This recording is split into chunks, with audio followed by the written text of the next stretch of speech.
What up, y'all? It is your girl, Crazy Karens. It's been a long time. I recently posted on my Instagram something about a journey that I'm going through right now. And if you are interested in hearing my thoughts on my personal journey, keep watching. If you're not interested, like and subscribe anyway.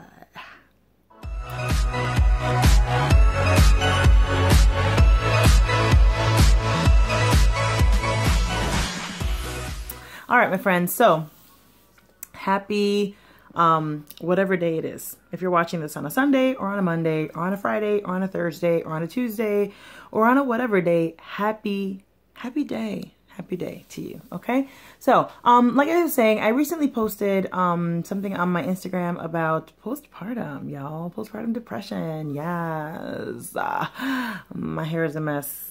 Excuse it. God is good. So is Marsha. I need to make an appointment. So I posted something about that, about my journey, and I just figured, you know what? Why deal with it in silence? Why not just share it and just talk to people and let them know what you're going through? Because I'm sure somebody, upon hearing what you're going through, will say, OMG, I'm going through it too. And then y'all can go through it together and praise the Lord. Y'all can be victorious together. I don't know. Just saying. So, pretty much, I have not wanted to declare that word over my life, the word of depression. I haven't wanted to declare that because that's a very, very strong word.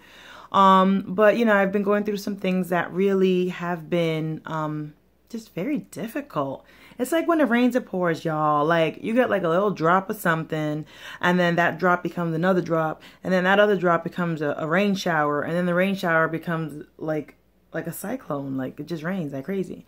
So, what has been going on? It probably started 2 years ago. And some of you are probably saying, like, 2 years ago? What? Be like, yeah, like 2 years ago. I was working on my doctorate. Yes, y'all. I'm crazy, but I got a brain. So I was working on my doctorate. And, you know, things were going great. I had a really awesome GPA, like straight A's. All my coursework was on point. I got to the point of IRB, is it? Something review board.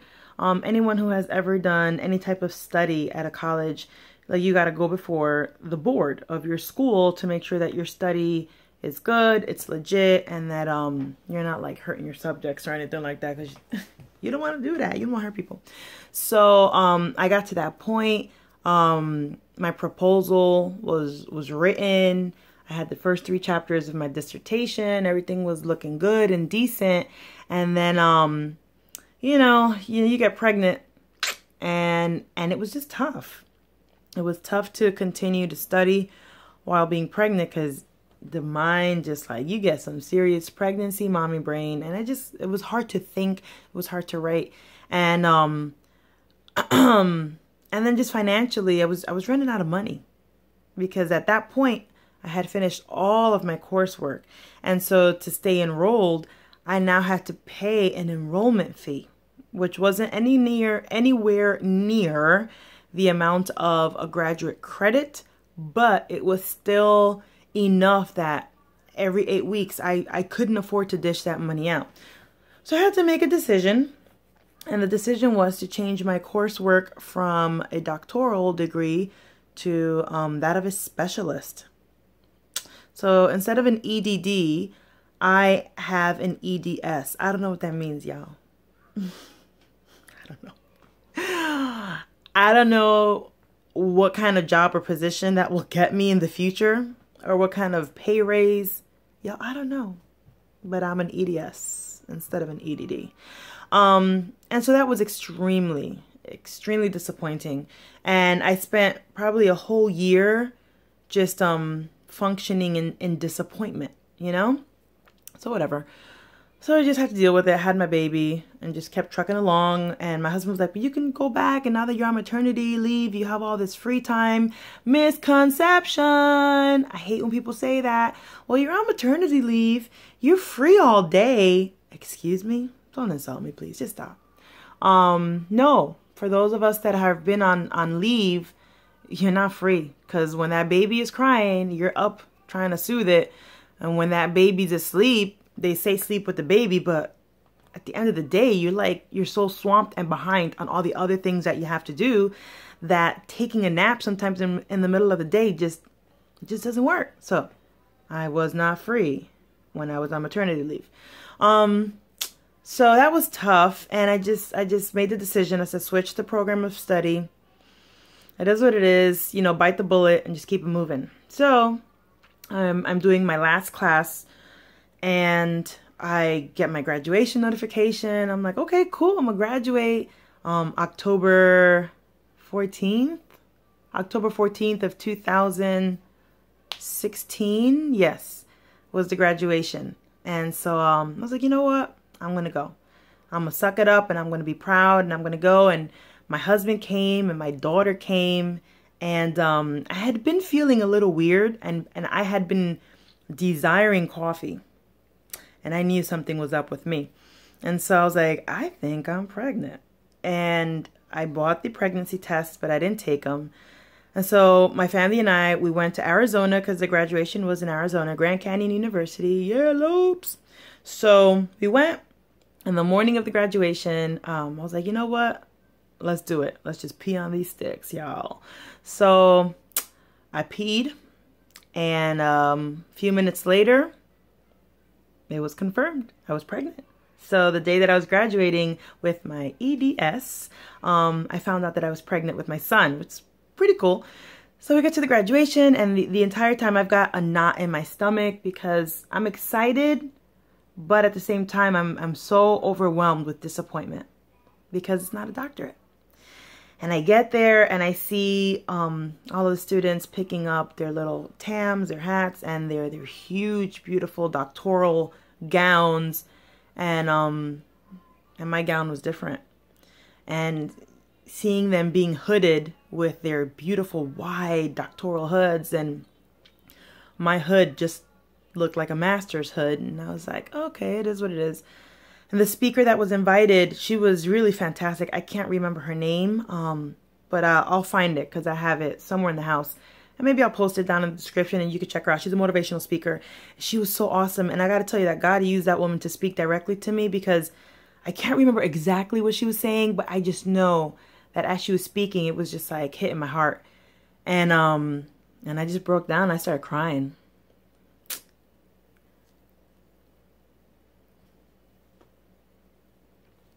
Because it wasn't a doctorate and I felt so disappointed. But whatever. I was pregnant. I was happy. So I went out to dinner. We had a good time, and we spent time with my husband's cousin out there. He was on vacation from Oregon, and I met their kids, and it was just really a lot of fun. And we came home, and I was just so overwhelmed with disappointed because I failed. I failed really bad.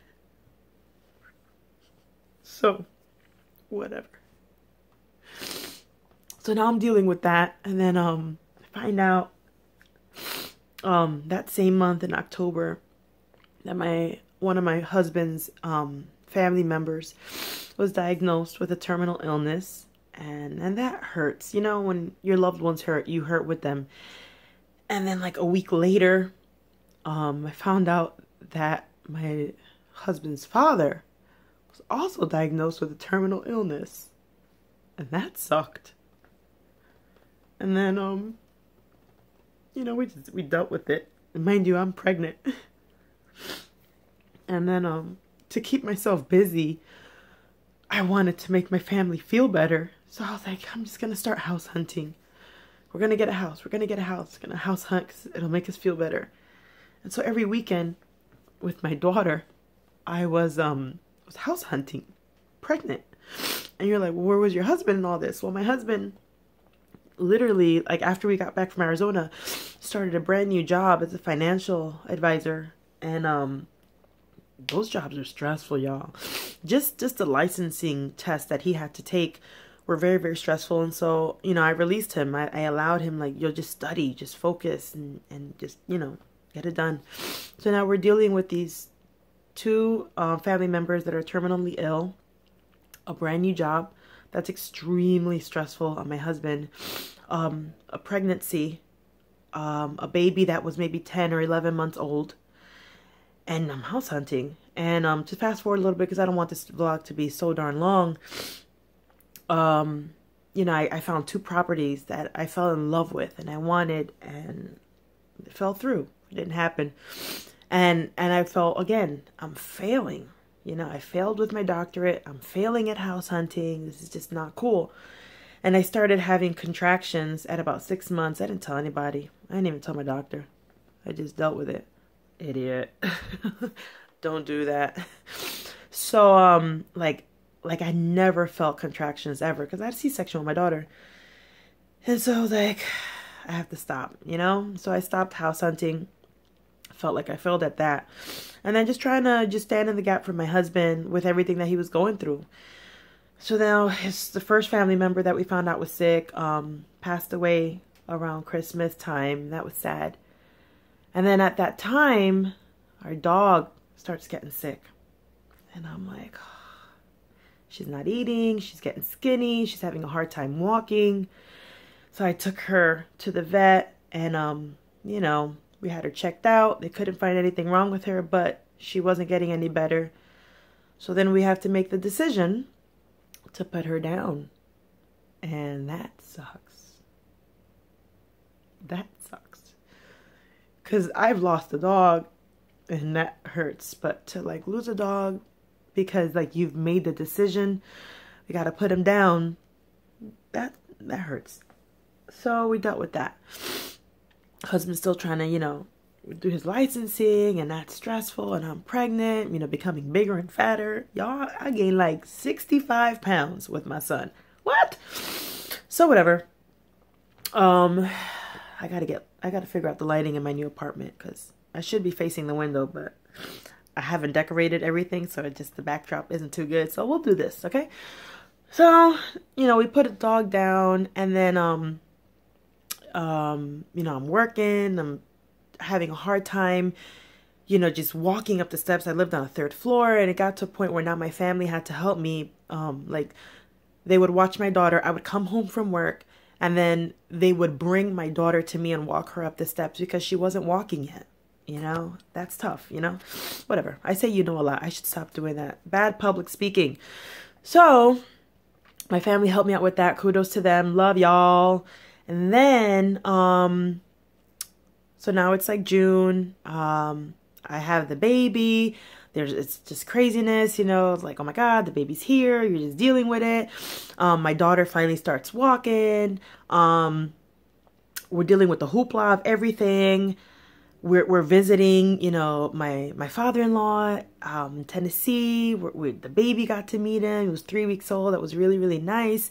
It's summertime. We're excited. You know, yes, my hormones are going up and down and going crazy. I'm like sweating like a pig all the time. It's just nasty. But whatever. There's just like hoopla, you know, going to doctor's visits and whatever. And then the fall hits, and again, there's still hoopla. And, you know, I started doing Mary Kay in the fall, and that was fun. It was giving me a really nice distraction.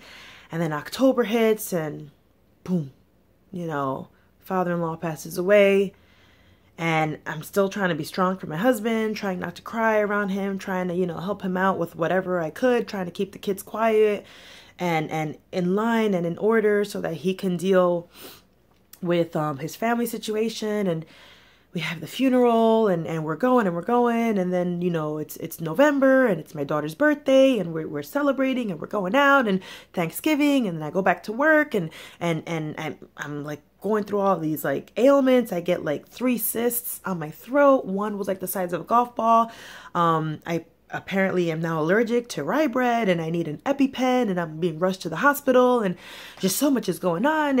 And what else? And then it's, you know, I'm back at work, and there was some craziness that happened at work that I walked into, and it was just like, whoa, whoa, whoa, whoa, whoa, and getting my kids ready for their winter concert, and it's just like hoopla, hoopla, hoopla, and then it's Christmas, and it's New Year's, you know, and then once the new year started, my husband found an apartment for us, and it was to start packing everything, and we're moving, and hoopla, hoopla, and then it all just stopped. It just stopped. Like everything settled. And when everything settled and everything was said and done and everyone was laid to rest and all of the boxes were packed and the degrees were confirmed and the babies had gone to all their doctor's visits, that's when it hit. January and February, I have to say, were the worst months like ever because everything stopped. There was no hoopla. There were no more holidays. There were no more funerals. There was no more planning. There was no more going to the vet. Everything stopped.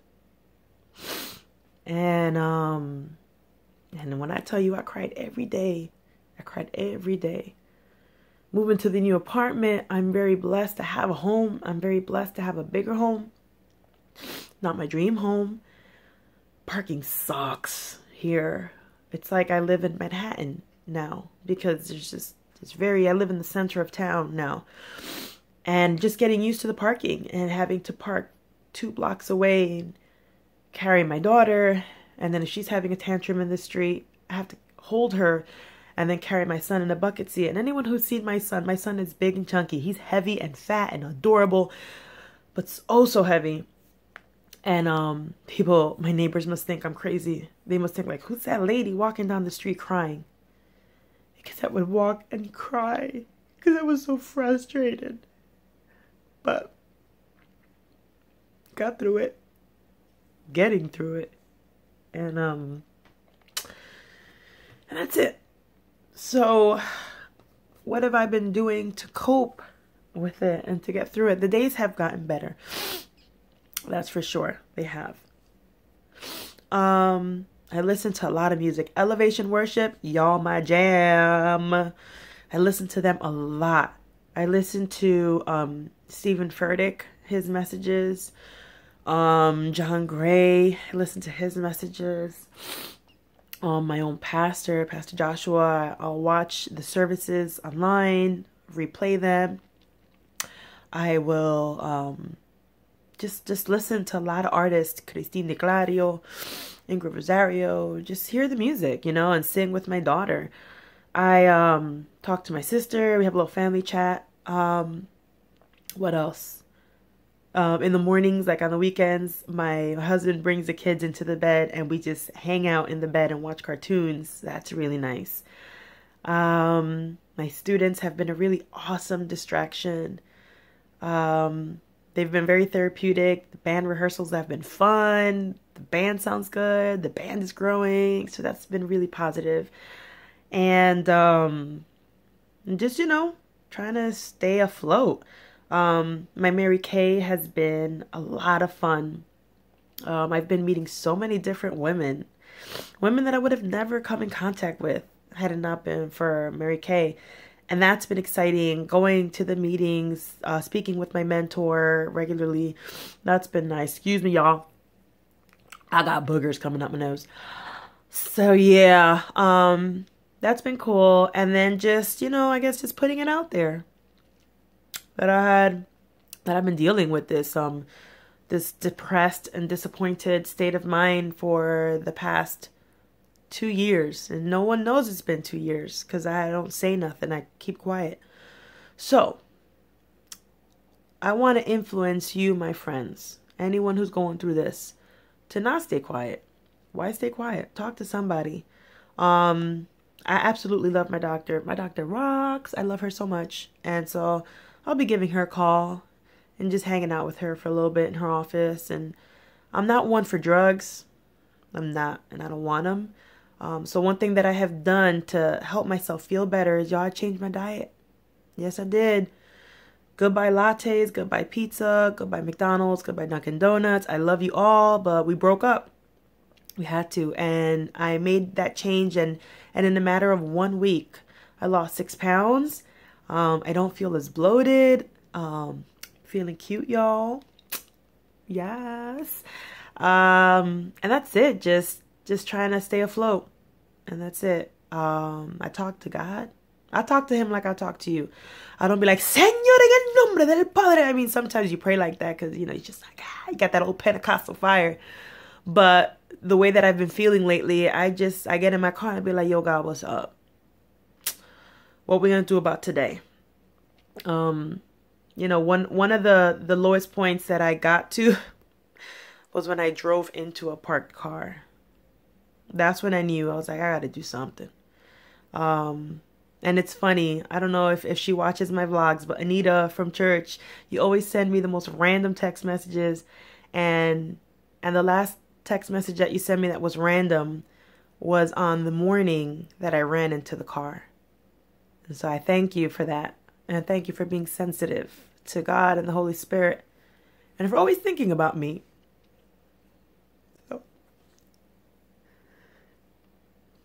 So it is what it is.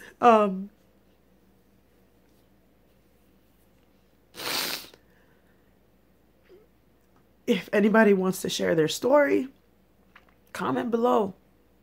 I'll engage in conversation with you. Heck, I made a friend from California. She met me on Instagram and she texts me and I'll text her back and we've spoken on the phone and she's been really, really sweet and nice. And so you want to talk with me? I'll talk with you. And we'll pray together and we'll get through it. So I'm excited that it is March and that spring is coming. I'm excited that the sun is shining because that does make a big difference. I'm excited that my home is a little bit more in order and I'm not living out of boxes. I'm excited that my children are healthy and beautiful. I'm excited that my husband loves me and that I love him. I'm excited that I have a really awesome family. I'm excited that I belong to a really awesome church. I'm excited that I have a job, that I have beautiful students. I'm excited that I am alive and that I am well. And that, you know, this is a journey. And as the word of God says, this too shall pass. So with that said, my friends, thank you so much for watching. I'll try to be on here a little bit more.